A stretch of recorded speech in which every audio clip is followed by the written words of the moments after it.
Hi friends, good morning. চলো আজকে আরেকটা রেসিপি তোমাদেরকে করে দেখাবো। চলো পাশে থেকো, ফুল সাপোর্ট করো, আর ভালো লাগলে অবশ্যই লাইক, কমেন্ট, শেয়ার আর সাবস্ক্রাইব করতে ভুলো না। চলো দেখতে থাকো। পরেই দেখো নিয়ে নিয়েছি 8খানা ডিম।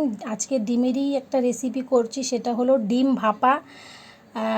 একদম ঝামেলা ছাড়া, একদম ফাঁকিবাজি রান্না। যে মানে যাদের ভালো লাগছে না রান্না করতে, তারা এই রান্নাটা করতে পারো কোনো মশলা বাটাবাটি ছাড়াই। চলো 8খানা ডিম নুন দিয়ে একটু সেদ্ধ করতে বসেছি, যাদের নুন দিয়ে সেদ্ধ করলে ডিমগুলো একদম ভাঙে না। চলো তারপরে একটা বাটিতে নিয়ে নিয়েছি কাজু বাদাম। আমার কাছে চীনাবাদাম ছিল না, চীনাবাদাম থাকলেও দিতে পারো, কাজু বাদামও দিতে পারো। তারপরে নিয়ে নেব 3 চামচ মতন পোস্ত। তারপরে পোস্ত দেওয়া হয়ে গেলে তারপরে দিয়ে দেব 2 চামচ মতন সর্ষে।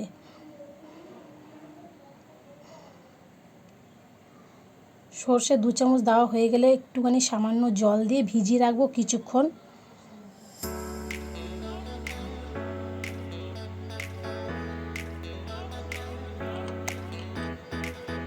তারপরেই একটা মিক্সিতে সেগুলো দিয়ে আর মিক্সিতে দিয়ে ভালো করে পেস্ট করে নেব।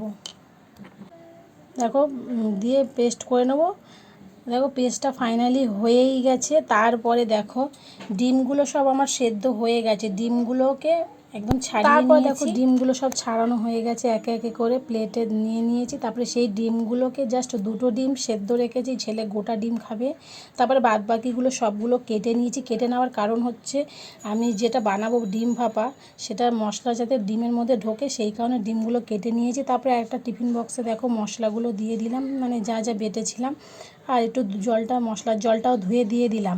তারপরে একটু ঘুট ঘুট ঘুট ঘুট করে চামচ দিয়ে নাড়িয়ে নিলাম। তারপরে দিয়ে দেবো একটু ওর মধ্যে লবণ, আর সামান্য দিয়ে দেবো একটু হলুদ গুঁড়ো। তারপরে ভালো করে নাড়িয়ে চাড়িয়ে নিয়ে তারপরে একে একে ডিমগুলো দিয়ে দেব।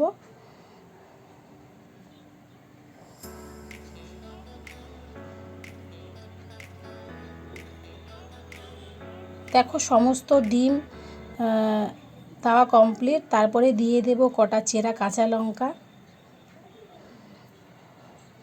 আর দিয়ে দেব একটু সামান্য সর্ষের তেল ছড়িয়ে দেব। এটা খেতে না অসাধারণ লাগে, বিশ্বাস করো।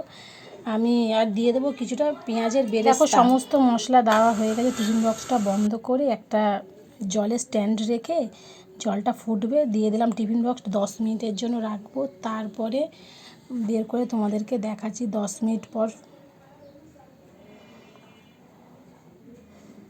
তারপর ফাইনালি তোমাদেরকে খুলে দেখাচ্ছি কেমন হয়েছে বলো। একটু গরম ভাতের সাথে দেখবে ডিমের এই ভাপাটা অসাধারণ লাগে, অসাধারণ।